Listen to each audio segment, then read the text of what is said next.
الرحمن الرحیم کی اب ایسا میں کر رہا ہوں کہ ایک میں حضوری بیٹھک کی طرف سے آپ کو ایک ہم پلیٹ میں رکھ کے تحفہ دیتے ہیں اور ایک دو ہم ساتھ فرمائشیں بھی پوری کر رہے ہیں.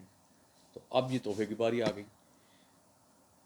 آج میں آپ کو جو تحفہ دینے لگا نا وہ ہے قرآن پاک کی ایک سورت اور 2 آیت.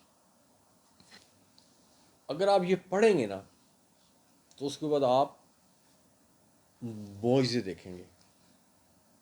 اور معجزے آپ کو پتہ کیا ہوتی ہیں. تو آج میں آپ کے لیے نا قرآن پاک کی طرف سے ایک جو تحفہ لایا ہوں نا، یہ اگر آپ کریں گے نا وظیفہ تو آپ اللہ تعالیٰ آپ کی پوری فیملی اللہ تعالیٰ کی ایک تو حفاظت میں آ جائے گی اور ایک آپ کا گھر جو ہے نا نعمتوں سے اور نور سے بڑھ جائے گا. اور یہ جو میں آپ کو قرآن پاک کا عمل بتاؤں گا نا، یہ آپ نے 11 دن لازمی کرنا ہے. بلکہ ہو سکے تو روزانہ کریں، لیکن 11 دن تو آپ نے لازمی کرنا.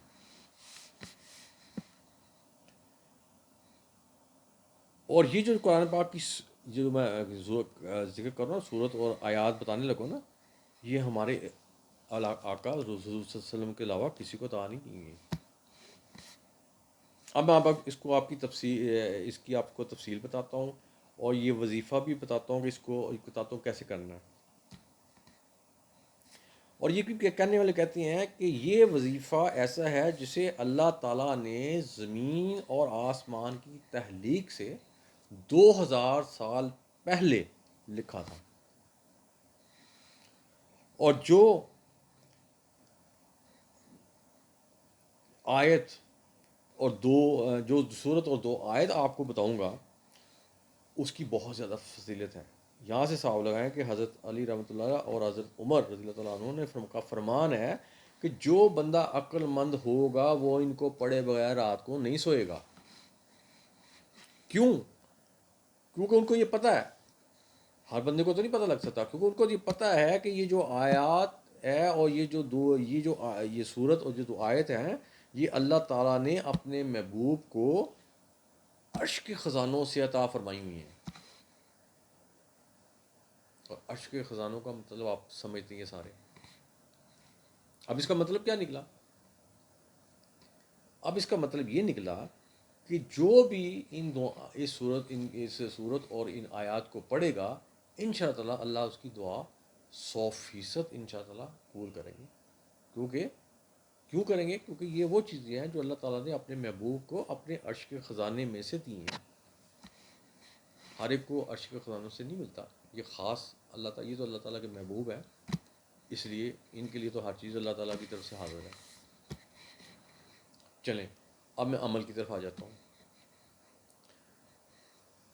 اب میں آپ کو بتاتا ہوں کہ جس سورت کا میں ذکر کر رہا تھا نا اس سورت کا نام ہے سورہ فاتحہ. یہ میں نے پہلے بھی ایک میں کہا تھا کہ سورہ فاتحہ کی اگر آپ مجھ سے فضیلت اور فائدے پوچھنے شروع کریں نا تو بھائی وہ جیسا کہتے ہیں نا دوسرا جنم لینا پڑے گا، پھر بھی میں اس کے فائدے اور فضیلت نہیں آپ کو پوری بتا سکوں گا. ہر بیماری کا علاج تو اس کے اندر یار موجود ہے. ہر بیماری کا علاج اس کے اندر یار موجود ہے. ہر حاجت اس کے اندر موجود ہے. آپ کی جو جتنی حاجات ہیں سب اس کے اندر موجود ہے. یہ ایسی ایک قرآن پاک کی صورت ہے.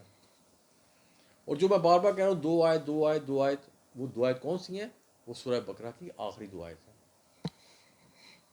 جو عام طور پہ آپ یہ پیر و فقیر ہوں یا کوئی پروفیسر کے پاس چلے جائیں وہ کہیں گے جی جادو ٹونا یہ آخری 2 آیت پڑھ لیں جی سارا کچھ ختم ہو جائے گا. یہ بھی کہتے ہیں لوگ، تو ہوتا بھی ہے، ٹھیک کہتے ہیں، وہ پروفیشنل ہیں لیکن یہ ٹھیک کہہ گئے ہیں. ایسی بات اگر وہ کہہ گئے تو ٹھیک کہہ گئے ہیں.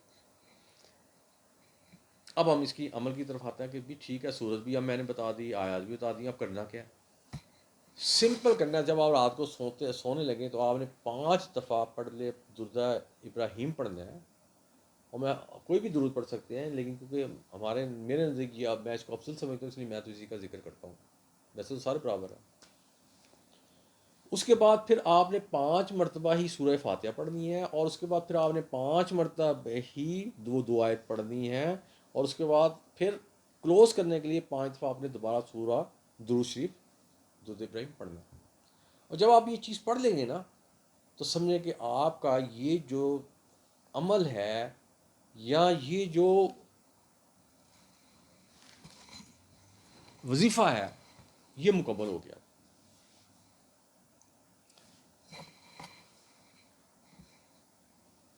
اور جب یہ وظیفہ مکمل ہو جائے گا نا تو میں نے کیا کہا تھا کہ یہ مکمل ہونے کے بعد آپ معجزے دیکھیں گے. اب اللہ تعالیٰ نے کیا کیا معجزے دکھانے ہیں وہ اللہ تعالیٰ کی ذات کسی کو نہیں بتاتی، صرف دکھاتی ہے.